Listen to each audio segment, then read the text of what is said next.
The morning sun streamed through the tall windows of Westfield University's mathematics building. It was the first day of the fall semester, and students hurried through the hallways with coffee cups and new notebooks. Among them walked Karoline Leavitt, her blonde hair pulled back in a neat ponytail, a folder of perfectly organized notes tucked under her arm. Karoline checked her schedule again. Advanced Calculus with Professor Alan Morris, room 302. She had heard stories about Professor Morris. He was brilliant, no doubt about that. His research on differential equations was well known in academic circles, but there were whispers among conservative students that he could be harsh toward those who didn't share his liberal views. It doesn't matter, Karoline told herself as she climbed the stairs. I'm here to learn math, not politics. She arrived 15 minutes early and chose a seat in the front row. As other students filed in, Karoline opened her notebook and wrote the date at the top of the page in her neat handwriting. She had always loved mathematics. Even as a little girl, she had found comfort in the certainty of numbers. There was always a right answer in math. It wasn't subjective or open to interpretation like so many other things in life. At exactly 9 a.m., Professor Morris entered the room. He was tall and thin with gray hair and wire-rimmed glasses. He carried a worn leather briefcase that looked as if it had accompanied him through decades of teaching. "Good morning," he said, his voice filling the lecture hall without effort. "Welcome to Advanced Calculus. I'm Professor Morris." He set his briefcase on the desk and surveyed the room of 32 students. His gaze lingered briefly on Karoline, then moved on. "Before we dive into the fascinating world of calculus, I'd like to get to know you all a bit better," Professor Morris said. "Let's go around the room. Tell us your name, your major, and something interesting about yourself. Perhaps your summer, activities, or political interests." Karoline shifted in her seat. The request seemed odd for a math class, but she watched as students began introducing themselves. Most were engineering or physics majors. Several mentioned working at tech internships over the summer or traveling. A few proudly mentioned volunteering for Democratic campaigns or progressive causes, earning approving nods from Professor Morris. When it was Karoline's turn, she stood up straight. "I'm Karoline Leavitt. I'm a double major in mathematics and economics. This summer I worked as an intern for Congressman Frank Johnson from New Hampshire. He's a Republican," she added, her voice steady. The room grew quiet. Professor Morris's smile faded slightly. "I see," he said after a moment. "And what brings you to Advanced Calculus, Ms. Leavitt?" "I've always loved mathematics," she replied. "I find beauty in the logic and precision of it." Professor Morris nodded, but something in his expression had changed. "Well, we'll certainly test that love with some challenging work this semester." The introductions continued, but Karoline noticed Professor Morris glancing at her several times as other students spoke. She wondered if mentioning her internship had been a mistake. But why should it be? She was proud of her work and her values. After the introductions, Professor Morris began his lecture on the course expectations. "This class will push you beyond the limits of what you've learned in basic calculus," he explained. "We'll be exploring multivariable calculus, partial derivatives, and multiple integration in depth." He wrote an equation on the board. "Let's see what you remember from Calculus 2. Who can tell me how to solve this?" Several hands went up, including Karoline's. Professor Morris scanned the room and pointed to her. "Ms. Leavitt, let's hear from you." Karoline stood and carefully explained the approach to solving the problem. "First, we need to use the chain rule here," she said, pointing to part of the equation. "Then we can integrate by parts to find—" She walked through each step with confidence. When she finished, Professor Morris looked slightly surprised. "That's correct," he said. "Now let's try something a bit more challenging." He wrote a new, more complex problem on the board. Again, he called on Karoline. This time, the problem required multiple steps and a careful application of techniques. Karoline worked through it methodically, occasionally pausing to think before continuing. When she finished, there was a moment of silence. "Also correct," Professor Morris said, his tone neutral. "Though there's a more elegant approach." He quickly demonstrated an alternative method. Karoline nodded appreciatively, making notes of his technique. Throughout the 2-hour lecture, Professor Morris called on Karoline 5 more times, far more than any other student. Each problem was progressively more difficult. By the end of class, some students were giving her sympathetic looks, while others seemed impressed by her knowledge. As Professor Morris assigned the first problem set, he made an announcement. This course moves quickly. Those who cannot keep up should consider dropping before the add drop deadline next week. His eyes settled on Karoline as he spoke. She met his gaze steadily. When class ended, Karoline gathered her things slowly. She felt a tap on her shoulder and turned to see a girl with curly brown hair. "I'm Nancy Rivera," the girl said with a friendly smile. "That was impressive how you answered all those questions." "Thanks," Karoline replied. "I was just lucky he asked about topics I'd studied." Nancy shook her head. "Lucky? He was targeting you. I've had Professor Morris before. He does this sometimes with students he thinks don't belong in his class."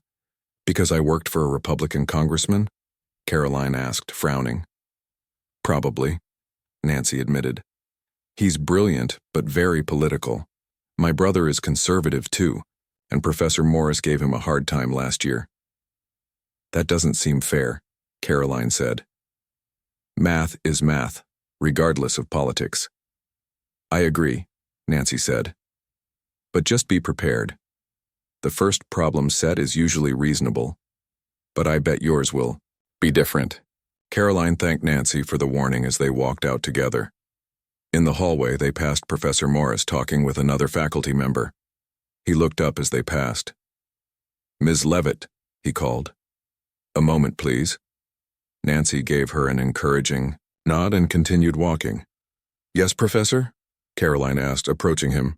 "I want to make sure you understand what you're getting into with this course," he said. "It's rigorous and demands exceptional mathematical thinking, not just memorization of formulas." "I understand, sir," Karoline replied. "I'm looking forward to the challenge." Professor Morris studied her for a moment.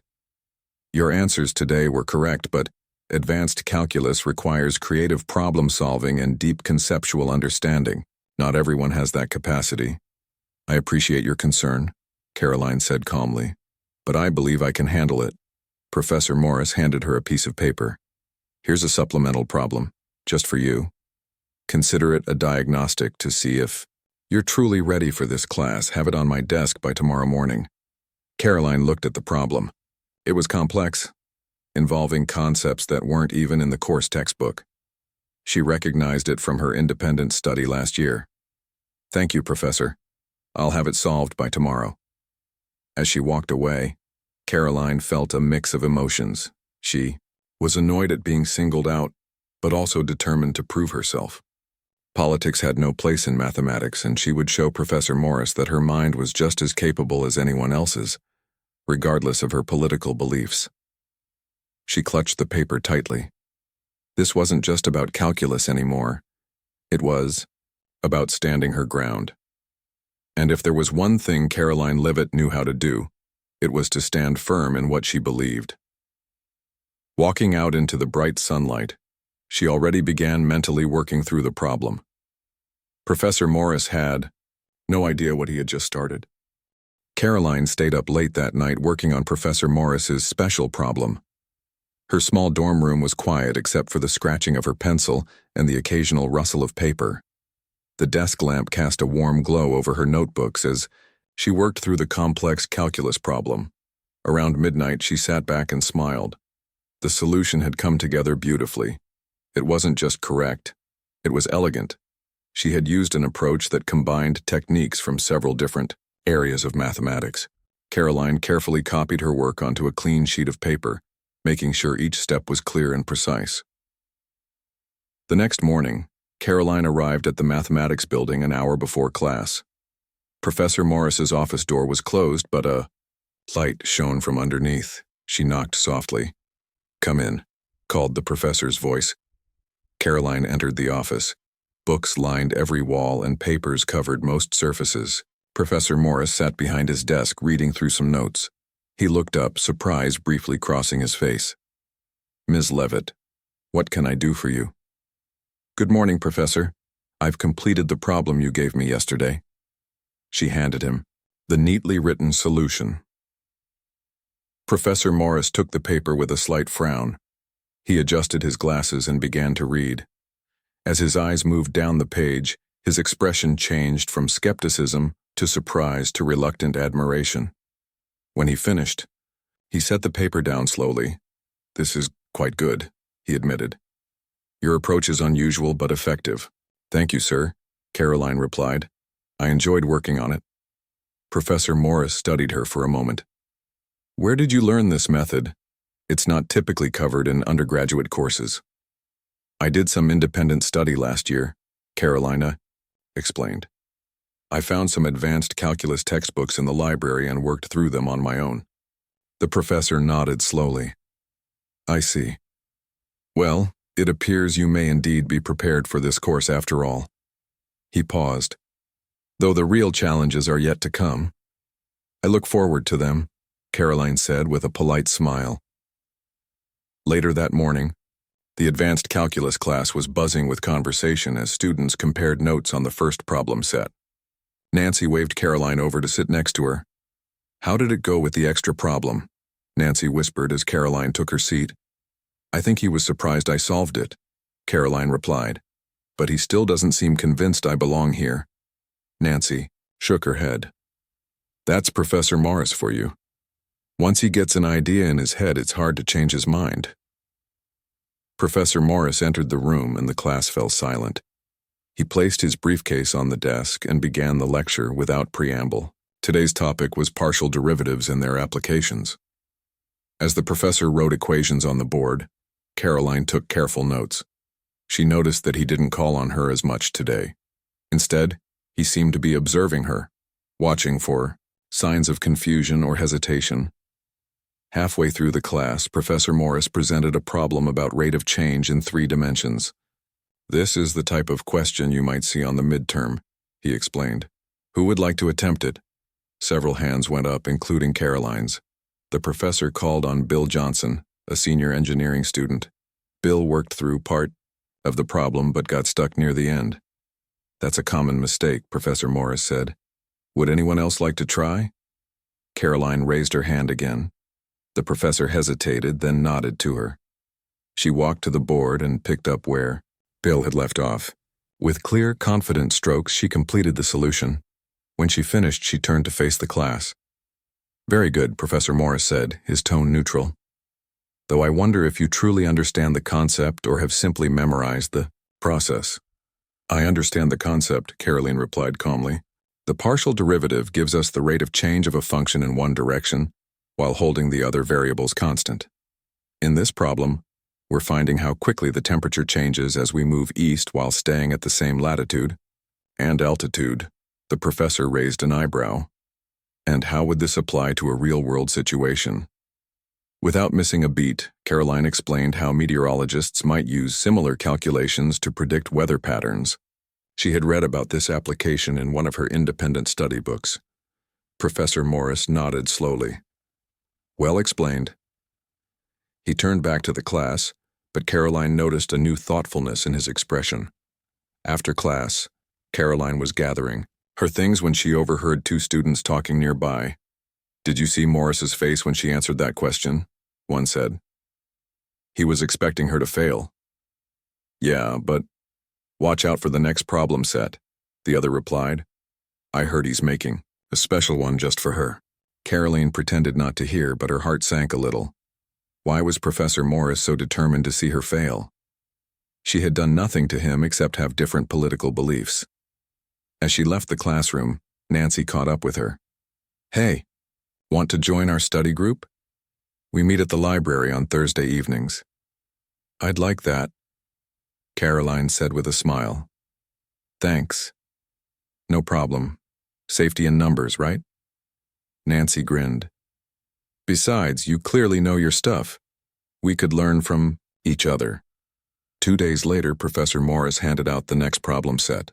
As the other students received their papers, Karoline noticed they all looked the same. Then the professor reached her desk. Ms. Leavitt, he said quietly. I've prepared some special problems for you, since the standard set might not be challenging. Enough. He placed a different paper on her desk. Karoline looked down at the problems. They were significantly more complex than what she could see on the papers of students around her. Her cheeks flushed with anger, but she kept her expression neutral. "Thank you, Professor," she said evenly. "I appreciate the extra challenge." That evening, Karoline spread the problem set across her desk. The problems were graduate level, far beyond what should be expected in an undergraduate course. She took a deep breath. This was clearly another test, not just of her mathematical abilities, but of her resolve. She opened her textbook and pulled out her notes. Then she reached for the advanced calculus books she had borrowed from the library. This would take time, but she would solve every problem perfectly. Hours later, there was a knock at her door. It was Nancy holding 2 cups of coffee. "Thought you might need this," she said, handing one to Karoline. "I heard from someone in the department office that Morris gave you different problems." "Look at these," Karoline said, showing Nancy the problem set. Nancy's eyes widened. "These are ridiculous. Some of these look like problems from his research papers. You should complain to the department chair." Karoline shook her head. "No, that's what he expects me to do. I'm going to solve them instead." Nancy looked at her with new respect. "Need any help? I'm pretty good at multivariable calculus." "Actually, yes," Karoline said with a grateful smile. "2 heads are better than 1. They worked late into the night, tackling the problems one by one. What Professor Morris didn't know was that his impossible problem set was only strengthening Karoline's determination. With each equation she solved, her confidence grew. He had no idea who he was dealing with. And soon, very soon, he would find out. The day to turn in the special problem set arrived. Karoline walked into the classroom with her completed work in a neat folder. She had solved every single problem, though it had taken many late nights and help from Nancy.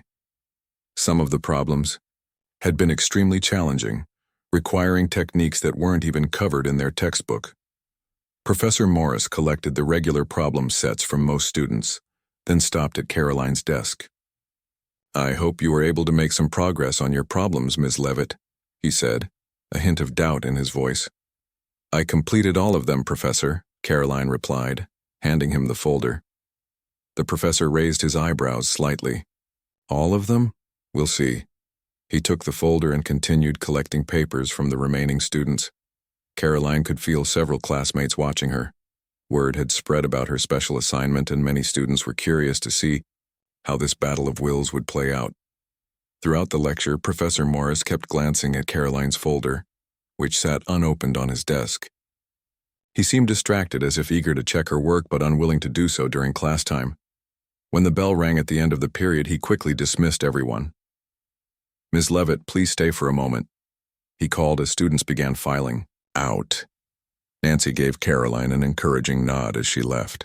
When the room was empty except for Karoline and the professor, he opened her folder and began reviewing her solutions.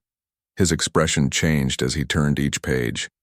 First surprise, then disbelief, and finally a reluctant respect appeared on his face.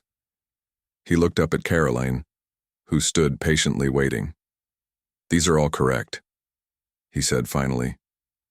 "Not just correct, but elegantly solved.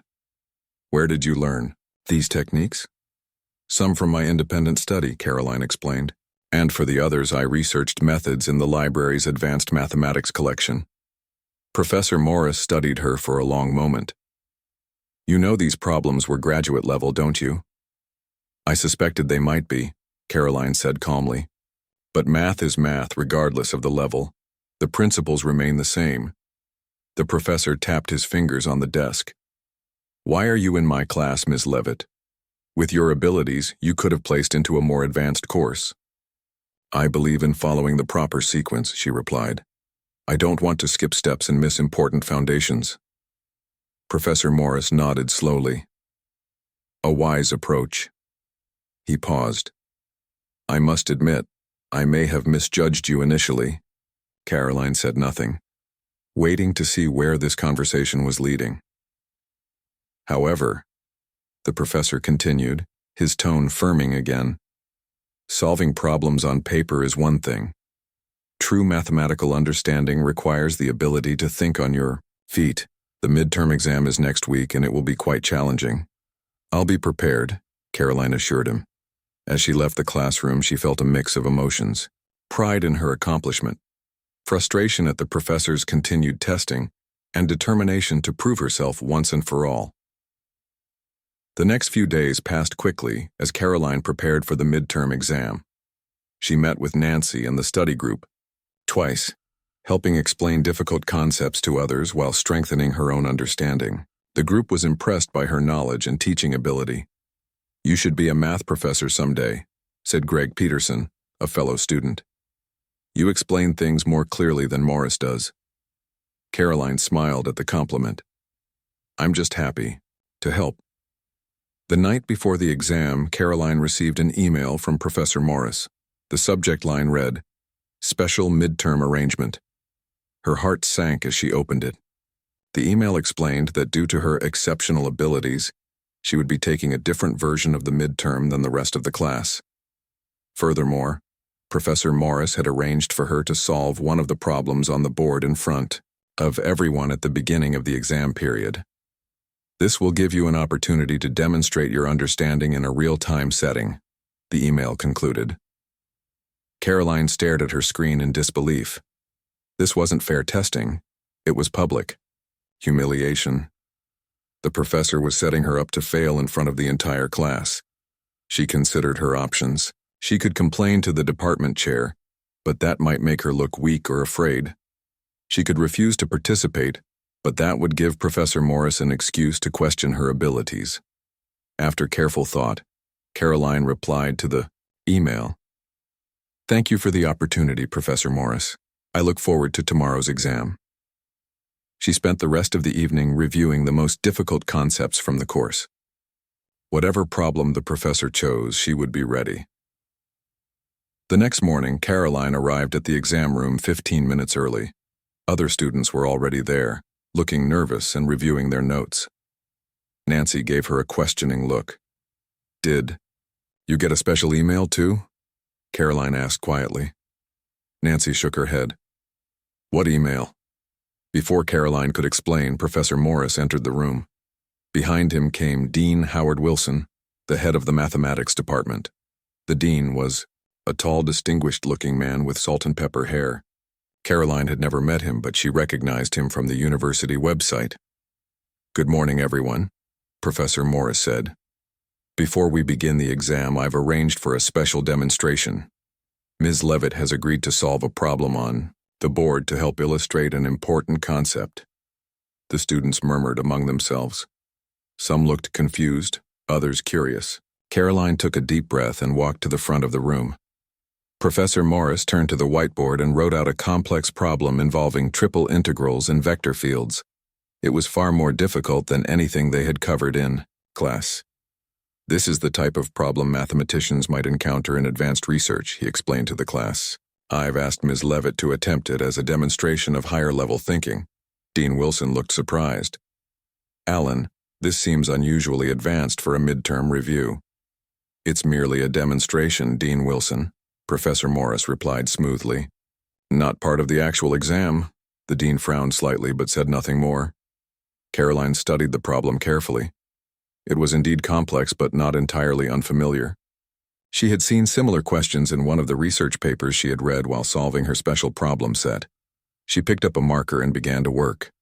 The room was completely silent except for the squeak of the marker against the whiteboard. Karoline worked methodically, explaining each step aloud as she went.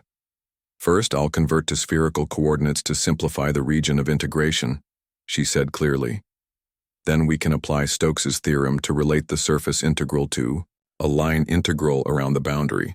As she continued, she could see Professor Morris's expression changing from smug certainty to confusion to disbelief. He had expected her to struggle, to freeze up under pressure. Instead, she was working through the problem with confidence and clarity. Dean Wilson was watching with growing interest, his eyebrows raised in surprise. Karoline reached the final steps of the solution. With a few more careful calculations, she wrote down the answer and underlined it twice.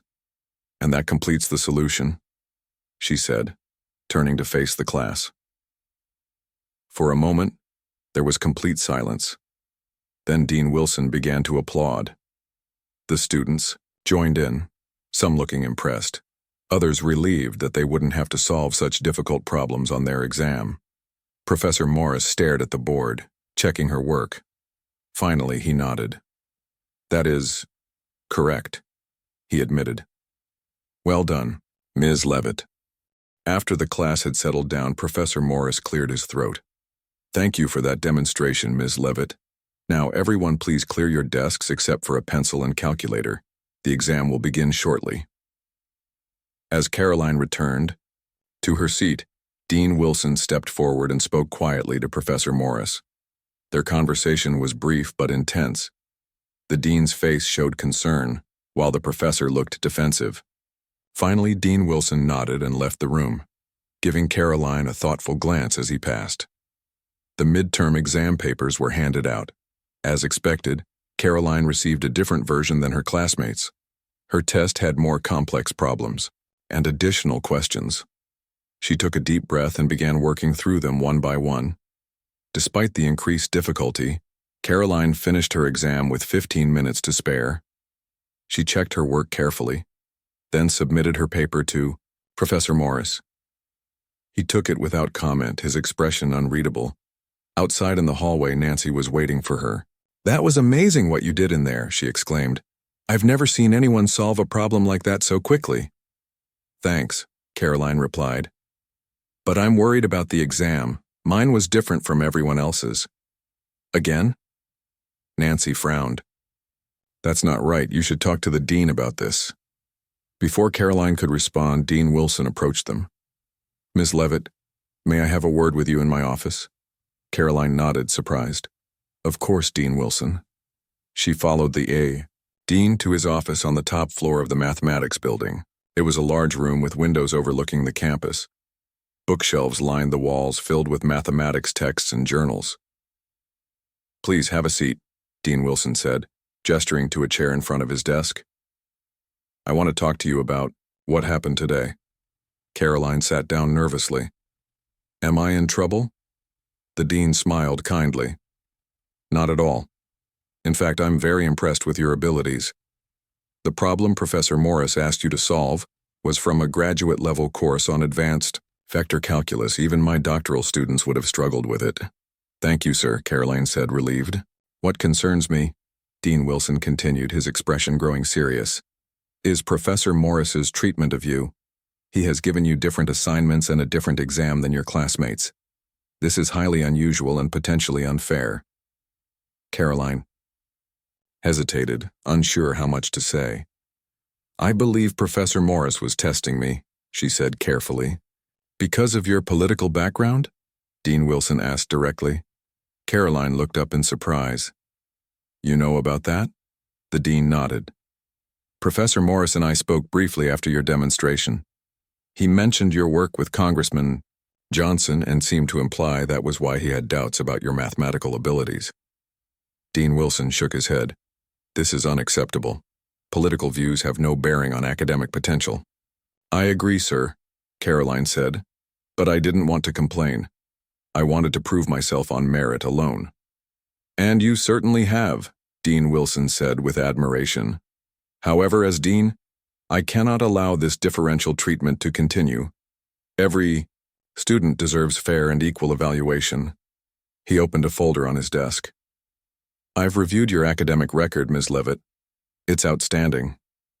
You maintained a perfect GPA at your previous college, and your entrance exams were among the highest we've seen." The dean looked at her curiously. "With scores like these, you could have attended any university in the country. Why did you choose Westfield?" Karoline smiled slightly. "My grandmother taught mathematics here for 40 years, Professor Eleanor Hayes. She always spoke so highly of the mathematics program. When she passed away last year, I decided to transfer here to honor her memory." Dean Wilson's eyes widened. "Eleanor Hayes was your grandmother. She was a legend in this department. Her work on geometric analysis was groundbreaking. She taught me mathematics from the time I was little," Karoline said. her voice warm with the memory. We would solve problems together every Sunday afternoon. She never cared about politics or anything else, just the beauty of the math. I see, Dean Wilson said thoughtfully. Did Professor Morris know about this connection? Karoline shook her head. I don't think so. I never mentioned it. The dean sat back in his chair. Ms. Leavitt, I'd like to make you an offer. Given your exceptional abilities, I believe you would benefit from more advanced coursework. I'd like to place you in our accelerated program, where you'll take some graduate-level courses alongside your undergraduate requirements. Karoline's eyes lit up. I would love that opportunity, Dean Wilson. Excellent, the dean said. I'll make the arrangements immediately. As for Professor Morris's class, you will continue there for now, but I'll ensure that you receive the same assignments and exams as everyone else. When Karoline left the dean's office, she felt lighter than she had in weeks. The unfair treatment would stop, and she would have access to more challenging mathematics courses. It was more than she had hoped for. The next day, Professor Morris was noticeably subdued in class. He lectured on differential equations without his usual flourishes, and he didn't single Karoline out once. At the end of the period, he returned, the graded midterm exams. The class average was 78, he announced. Several of you did exceptionally well. When Karoline received her exam, she saw a large 98% written in red at the top. There was a note in the margin. See me after class. Once again, Karoline waited as the other students filed out. Nancy gave her a questioning look, but Karoline nodded to indicate everything was fine. When they were alone, Professor Morris gestured for Karoline to take a seat near his desk. He looked uncomfortable, adjusting his glasses several times before speaking. Ms. Leavitt, I owe you an apology, he said finally. I made assumptions about your abilities based on factors that had nothing to do with mathematics. That was wrong of me, both as a professor and as a scientist who should know better than to draw conclusions without evidence. Karoline was surprised by his candor. Thank you for saying that, Professor. Dean Wilson has informed me that you'll be joining the accelerated program, he continued. It's a well-deserved opportunity. Your grandmother would be proud. Karoline looked up sharply. You knew my grandmother? Professor Morris nodded. Eleanor Hayes was my doctoral advisor many years ago. She was brilliant and demanding, but always fair. He smiled ruefully. Something I failed to be with you. I didn't know you worked with her, Karoline said, amazed at the connection. She spoke often about her granddaughter who loved mathematics, Professor Morris said. But I never made the connection until Dean Wilson told me yesterday. He shook his head. I should have recognized the Hayes approach in your work. You have her clarity of thought. The professor hesitated, then reached into his desk drawer. I've found something you might want to have. He handed Karoline a yellowed research paper. This was your grandmother's first published work. She gave me a copy when I was struggling with my dissertation. It helped me find my way. Karoline took the paper carefully, touched by the unexpected gift. The title page showed her grandmother's name, A New Approach to Geometric Series by Eleanor Hayes, Ph.D. Thank you, she said softly. This means a lot to me. Professor Morris nodded. For what it's worth, Ms. Leavitt, I believe you have the potential to be an even greater mathematician than your grandmother, and that's saying something. As Karoline left the classroom clutching her grandmother's paper, she felt a sense of closure. The challenge had been unfair, but the outcome was better than she could have imagined. She had proven herself not just to Professor Morris, but to the entire mathematics department. More importantly, she had stayed true to her grandmother's example, letting the mathematics speak for itself, regardless of politics or prejudice. The final weeks of the semester passed quickly. Karoline divided her time between Professor Morris's calculus class and her new graduate-level courses in the accelerated program. The work was challenging but exciting, pushing her mathematical abilities further than ever before. In Professor Morris's class, things had changed dramatically. The professor now treated Karoline with the same respect he showed to all his students. Sometimes he even asked for her input on complex problems, acknowledging her unique perspective. One afternoon in late November, Karoline was studying in the mathematics building when Nancy found her. "Have you heard the news?" Nancy asked, sliding into the chair across from Karoline. "What news?" "Professor Morris is organizing a special mathematics competition for next month. It's open to all students, but word is he created it with you in mind." Karoline looked up from her textbook in surprise. "Really? He hasn't mentioned anything to me about it." "It was just announced this morning," Nancy explained. "The winner gets to co-author a research paper with a faculty member of their choice. It's a huge opportunity."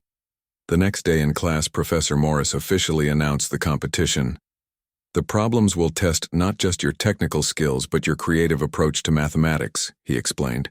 "I encourage all of you to participate regardless of your current grade in this course." His eyes met Karoline's briefly, and she saw something new there. Not the doubt or challenge of before, but genuine encouragement. After class, several students gathered around the sign-up sheet. Karoline added her name to the list, feeling both excited and nervous. This would be her first mathematics competition at Westfield University. That evening, she called her parents to tell them about the competition. "That's wonderful, honey," her mother said. "Your grandmother would be so proud. The professor who gave me such a hard time at first, it turns out he was Grandma's student," Karoline told them. "He's completely changed his attitude toward me." "That's because you proved yourself on merit," her father said. "Just like we always taught you." "I know, Dad." Karoline smiled. "It was hard, but I'm glad I didn't give up or complain." The day of the competition arrived. 30 students gathered in the large lecture hall, including Karoline, Nancy, and several others from their calculus class. Dean Wilson was there as well, along with other faculty members who would help judge the event. Professor Morris stood at the front of the room. "Welcome to Westfield's first Advanced Mathematics Challenge," he said. "You will have 3 hours to solve 5 problems of increasing difficulty. The problems test different areas of mathematics, from calculus to number theory." He explained the rules, then distributed the sealed test packets. "You may begin now," he announced. Karoline opened her packet and read the first problem. It involved a complex integration technique, but one she recognized from her studies. She solved it methodically, then moved on to the second problem. By the time she reached the fifth and final problem, 2 hours had passed. This problem was unlike anything she had seen before. A beautiful combination of several mathematical fields requiring both technical skill and creative insight. Karoline felt a thrill of recognition. This problem had Professor Morris's style all over it. He must have created it specifically for the competition. She took a deep breath and began working, applying techniques she had learned from both her grandmother and from her recent advanced coursework. When the 3 hours were up, Professor Morris collected the papers. "The results will be announced tomorrow," he said. "Thank you all for participating." That night, Karoline could hardly sleep. The fifth problem kept running through her mind as she checked and rechecked her approach. Had she solved it correctly? Had she missed something important? The next morning, students and faculty gathered in the mathematics department lounge. A large bulletin board had been prepared for the announcement of the results. Professor Morris stood before it, holding a sheet of paper.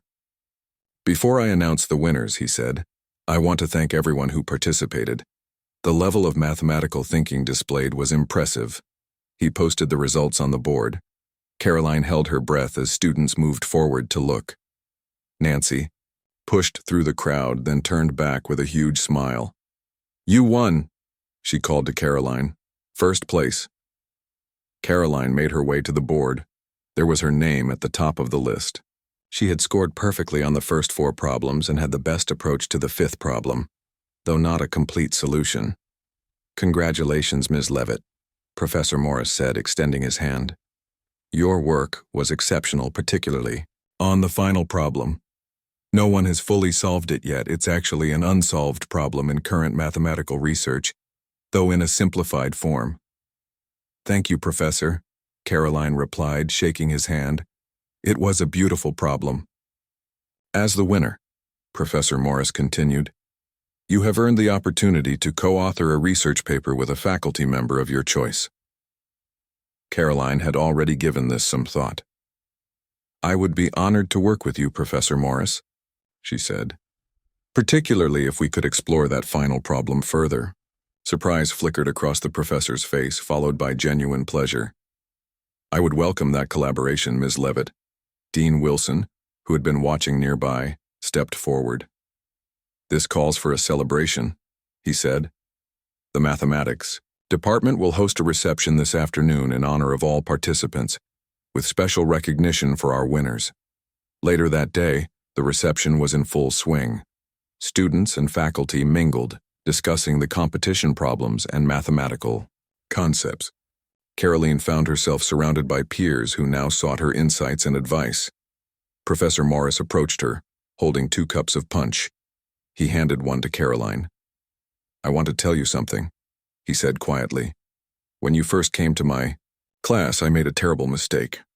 I allowed my political biases to cloud my judgment of your abilities. That was unworthy of a scientist and a teacher. We all have biases, Professor, Karoline replied. What matters is recognizing them and moving past them. You're wise beyond your years, he said with a smile. Just like your grandmother. He paused. I've been thinking about our research collaboration. I believe we could expand on that final problem and potentially publish something significant. I'd like that very much, Karoline said. There's also something else, Professor Morris continued. Dean Wilson and I have been discussing the creation of a new scholarship in your grandmother's name, the Eleanor Hayes Scholarship for Excellence in Mathematics. We'd like you to help design the criteria. Karoline felt tears forming in her eyes. That would be a wonderful way to honor her memory. One specific criterion I'd like to include, the professor said, is that political affiliation should never be considered, positively or negatively, in selecting recipients. Mathematical talent knows no political boundaries. Grandma would have loved that, Karoline said softly. As the semester came to a close, Karoline reflected on how much had changed since that first day in Professor Morris's class. What had begun as an unfair challenge had transformed into an opportunity to prove that ability and dedication transcended political differences. The following semester, Karoline and Professor Morris began their research collaboration. Their work on the unsolved problem progressed well, combining her fresh perspective with his years of experience. They didn't always agree on mathematics or politics, but they had learned to respect each other's viewpoints and focus on the common language of mathematics. The Eleanor Hayes Scholarship was officially announced at the Spring Honors Ceremony. Karoline sat in the audience watching as Dean Wilson explained the scholarship's purpose: to support students who showed exceptional promise in mathematics, regardless of background or beliefs. As she listened, Karoline thought of her grandmother and the legacy she had left behind, not just in her mathematical contributions but in the values she had passed down. Stand firm in what you believe, prove yourself through merit, and let the beauty of mathematics speak for itself. These were lessons Karoline would carry with her always, far beyond the classrooms and challenges of Westfield University.